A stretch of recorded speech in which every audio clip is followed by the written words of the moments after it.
Silver clay is a soft, pliable clay that can be shaped with your fingers, and it's made up of silver particles, water, and an organic binder. The silver clay is shaped using your fingers or tools, and then it's dried out. Then you can fire it with a blowtorch. This firing process burns off the binder, and what you are left with is sintered particles of silver. But that does beg the question, is silver clay real silver? Yes, silver clay is real silver. When it's been fired, the piece of clay is solid silver, and it can even be hallmarked. Silver clay looks and feels like ordinary sculpting or porcelain clay. The clay is made with fine particles of pure silver mixed with a non-toxic organic binder. When the clay has dried and it's free from moisture, the binder can be burned away using a high-temperature heat source. As there are only 3 components to silver clay, silver particles, moisture and organic binder, when the moisture and organic binder are gone, only the silver remains. So after firing, essentially the silver particles have sintered together, resulting in a solid silver piece. Silver clay can be used and shaped as you would any other clay. It can be shaped using fingers or with tools such as silicone tools. It is important to work pretty quickly though, because the clay can dry out.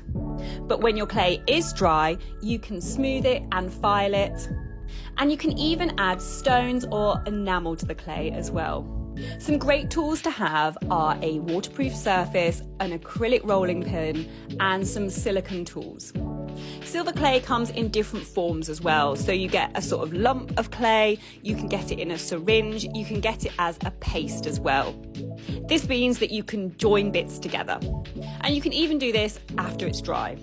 One of the great things about silver clay is that you can add lots of texture and pattern. You can add texture using everyday found objects. Silver clay needs to be fully dried before firing. If there's any trapped moisture in the clay, it can expand as it heats, and this can create blisters.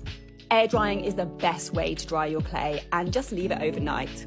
You can, however, accelerate the drying time by putting it on like a sunny windowsill or even using one of those mug warmers.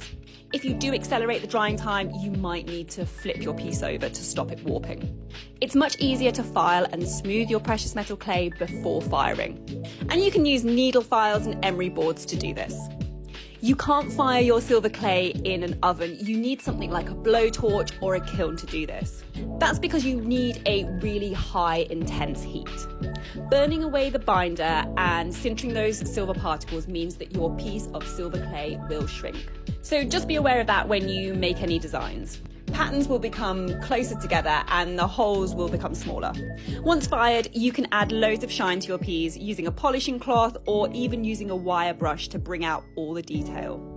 The possibilities with silver clay are absolutely endless.